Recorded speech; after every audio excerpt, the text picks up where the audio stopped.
বাবা তোৰ কি হৈছে মই কলো ন বাবা মই বুলেটৰ এখন ডাঙৰ কিতাপ লৈ আহিছো তহঁতক একদম গোটেইখন পঢ়ি দিম স্যার স্যার আমার বিহু আয়োজনের কিবা সমস্যা আছে বাবা ও মামা আপুনি সকলোকে আঁচনি দিছে মহিলাসকলক বোৱাৰীসকলক বা চবকে কিন্তু ময়ো বৰলা কিন্তু আমাৰ মোতকে ডাঙৰ কিছুমান মানুহ আছে বাবা ই বৰলা নহয় মোতকে আৰু জ্যেষ্ঠ কেইজনমান আছে বাবা তই নাপাকে এই ল'ৰাটো ভাই ওট চেপিলে গাখীৰ ওলাব ই আকৌ নিজে কয় মই বৰলা অলপ ঘূৰি দে তই তোৰ চুলিটো অলপ কাটিব লাগিব ভাই ওকনি হৈ যাব এনেকে হ'লে হয় না তই ল'ৰা মানুহে ইমান চুলি ৰাখে নেকি চা বাবা মই একদম সকলোকে কৈছো মোৰ এই ভাগিন কেইটাই মোৰ সম্পত্তি ইহঁতে যদি এনেকে চুলি তুলি দীঘল কৰি ৰাখে যদি ওকনি হয় তাৰ ঘৈণীয়েকে তাৰ ওকনি গুচাব নেকি হয় না দেখ তোৰ মই বৰলা এই বিয়া পাতিছিলে নাই আপোনালোকে কওক বিয়া পাতিলে ঠিক আছে বাবা তোৰ বয়স কিমান মাইক্ৰফোনটো ল'বা 30 বছৰ হৈছে 30 বছৰ বয়সত আমি বৰলা বুলি গণ্য নকৰো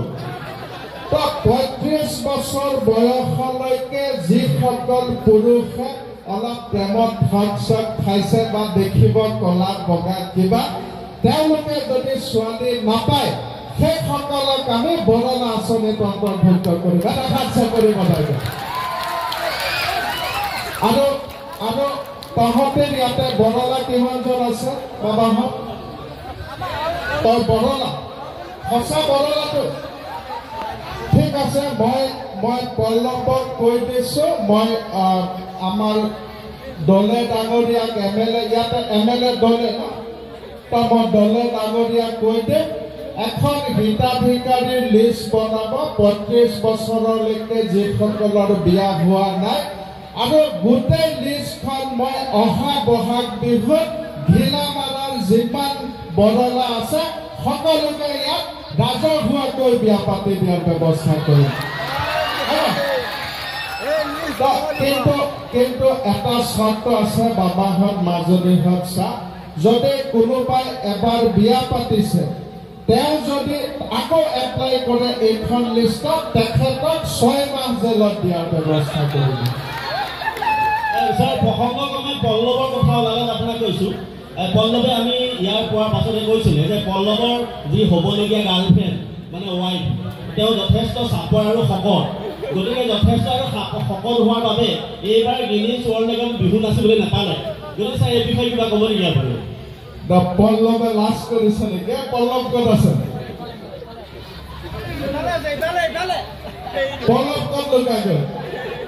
বাবা তই অকণমান একো নাই তই লাজ নকৰিবি এইটো অলপ জোকাইছে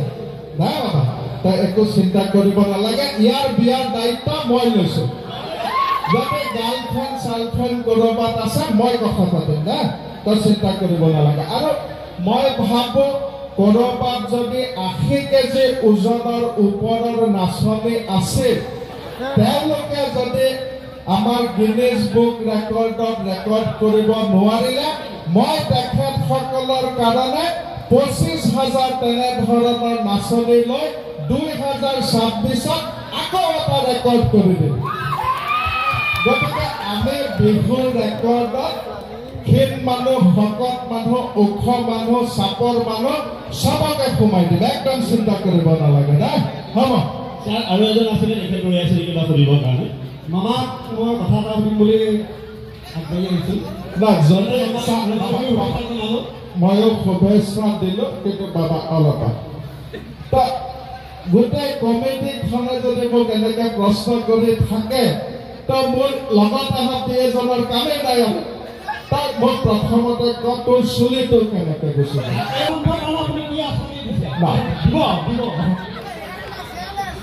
না ঠিক আছে মই তোৰ লগত কথা পাতিব লাগিব আমাৰ টপা মানুহৰ কেইবাটা প্ৰকাৰ আছে এজনৰ একদম ধুনীয়াকৈ তালুকখন ওলাই আছে জিলিকি থাকে তো এখেতৰ আকৌ ওপৰত অকণমান চুলি আছে তো এই টপাসকলৰ ক্ষেত্ৰত আমি এনালাইচিছ কৰি আছোঁ হয়তো অহা বছৰৰ ভিতৰত আমি এখন আঁচনি ওলাম কিয় ওলাম আঁচনিখন যে আমাৰ মহিলাসকলৰ কি হয় যে ভাত বনাওঁতে ৰন্ধনৰ ৰুমত আমি পাকঘৰত কি পৰে চুলি পৰে ভাতত সব মতা মানুহবিলাক কমপ্লেইন কৰে দে হ'ব মোক ক'ব দে তাৰপিছত কবি দে বাবা তো এই যে চুলি পৰা সমস্যাটোৰ কাৰণে গিৰিয়েক ঘৈণীয়েকৰ মাজত কাজিয়াৰ সৃষ্টি হয় গতিকে মই ভাবোঁ এনেধৰণৰ চুলি নথকা পুৰুষসকলক পাকঘৰত দায়িত্ব দি দিব লাগে দুজনীমান মহিলাই ইমান ধুনীয়াকৈ দাঁতকেইটা ওলাই দিছে মোৰ দেখি ভাল লাগি গৈছে দে আচলতে ঠিক আছে মই এটা কাম কৰিম মিড ডে মিলৰ যিসকল ৰান্ধনি আছে সেইসকলক অব্যাহতি দিম তহঁতৰ দৰে টপা মানুহক ৰান্ধনিৰ চাকৰি দি দিম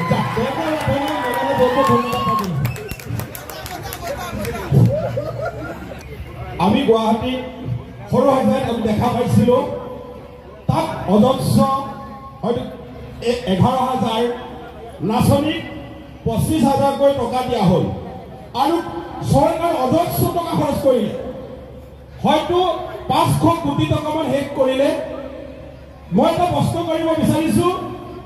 যিদিনা নাচনীবিলাকে নচাৰ 5 দিনা আলুৰ মানে মচুৰ দাইলৰ 100 টকাৰ পৰা 110 টকা হ'ল আৰু ৰহৰ দাইল 110 টকাৰ পৰা 150 টকা বাবা মই কৈ আছোঁ দাম বাঢ়ি কিয় আৰে ইমান উত্তেজিত কিয় হব বাবা ইমান ধুনীয়া বিহুৰ অনুষ্ঠান ইমান উত্তেজনা কিয় একদম কোনোবাই সুধিব লগা দিছে তই কিবা পাৰ্টি চাৰ্টি কৰ নেকি বাবা এই একদম মোবাইলটো চাই চাই প্ৰাগ নিউজৰ নিউজ এটা ওলাই লৈছে আলুৰ দাম ইমান পিঁয়াজৰ দাম ইমান তাত বাবা নাপায় এইবিলাক নাপায় মই কৈ আছোঁ যে বিহুৰ লগত এই টকা পইচাৰ যি কথা কৈ আছোঁ না এইবিলাক সম্পৰ্ক নাই বাবা এইবিলাক কোনোবা নিউজ চেনেলে ক'ৰবাত খুচি থাকে এই কামটো তহঁতি নকৰিবি যা বাবা ভাল হ'ব যা বাবা কাম কৰিলে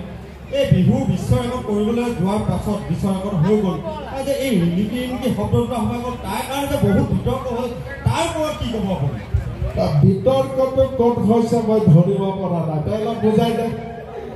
মানে আমিতো মই কৰা নাই কিন্তু ছ'চিয়েল মিডিয়াতে হওক এনেকৈ ৰিলিকি শব্দটোৰ কাৰণে আপুনি ক'ব বিচাৰিছে বিহু গীতটো যে গাইছিলে ৰিনিকি ছাৰ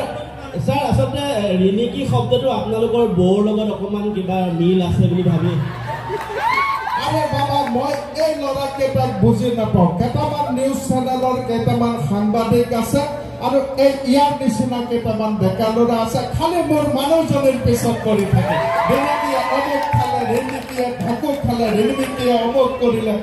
আরে বাবা তহঁতে কিয় লাগি থাকে তাতে মই বুজি নাপাওঁ ভাল লাগে তো একদম ভাল লগাটো মই একদম জেলত ভৰাই শেষ কৰি দিম দেই সাৱধান এইবিলাক কণ্ট্ৰভাৰ্চি নুলিয়াবি তাতে গানটো চিলেক্ট কৰি দিছে কোনে দিছে মই নাজানো গতিকে এইবিলাক আৰু ইমান কণ্ট্ৰভাৰ্চিয়েল কথা নালাগে দে মানুহে বিহুত মাতি এইবিলাক প্ৰশ্ন কৰে নেকি নিজৰ মানুহজনীৰ প্ৰশ্ন কৰে নেকি কণ্ট্ৰভাৰ্চি তৰিকা নাপায় বাবা যা নামটো তহঁতি যদি পাৰ সলাই দিবি মোৰ তাতে আপত্তি নাই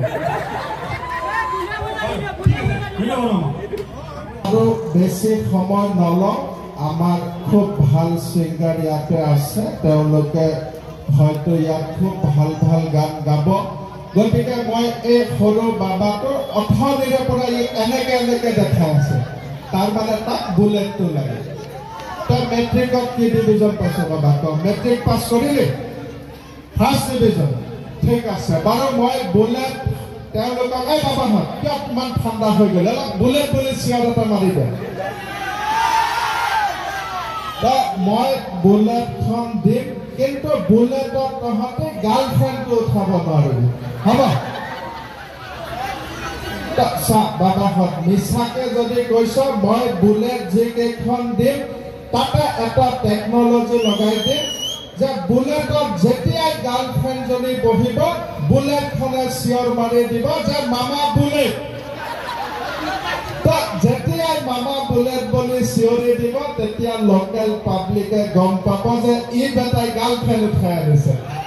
আৰু লগে লগে পুলিচক খবৰ দিব আৰু পুলিচে লাইচেন্সখন কেঞ্চেল কৰি দিব এতিয়া আকৌ বুলেট লাগিব নে নালাগে নালাগে দে হ'ব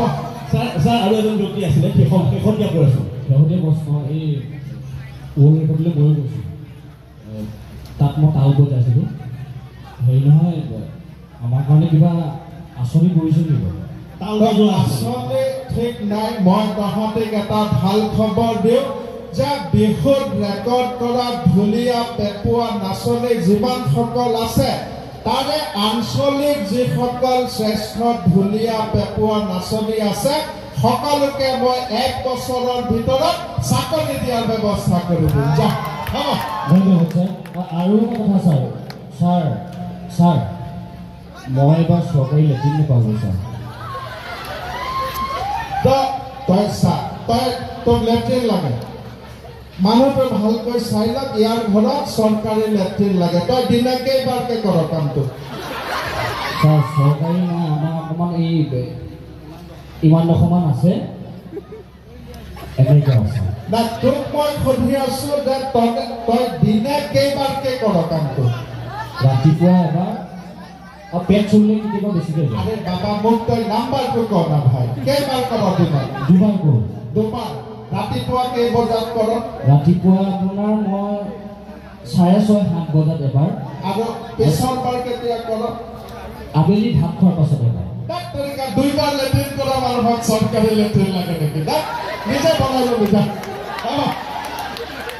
মই আৰু বেছি সময় নলওঁ যে সকলো ভিলাবাৰাবাসী ৰাইজক মোৰ আন্তৰিক শুভেচ্ছা আৰু মোৰ আন্তৰিক অভিনন্দন জ্ঞাপন কৰিছোঁ যে আমি আজি বিহুৰ দিনাখন সংকল্প লওঁ যে আমি অসমখনক শিখৰৰ পৰা শিখৰতমলৈকে আগবঢ়াই লৈ যাম মই ভাবোঁ আজি আপোনালোকৰ ইয়াত যি আপোনালোকৰ বিহুৰ প্ৰতি মৰম এই মৰম সদায় জীয়াই থাকক আৰু আমাৰ আজি যি বিহু কেন্দ্ৰীয় ৰঙালী বিহু সন্মিলন আৰু 1000 বছৰলৈকে জীয়াই থাকক তাৰ কাৰণে মই ভগৱানৰ ওচৰত প্ৰাৰ্থনা কৰিছোঁ আৰু আপোনালোকৰ পৰা এই বিহু কমিটিক এটা আশীৰ্বাদ বিচাৰিছোঁ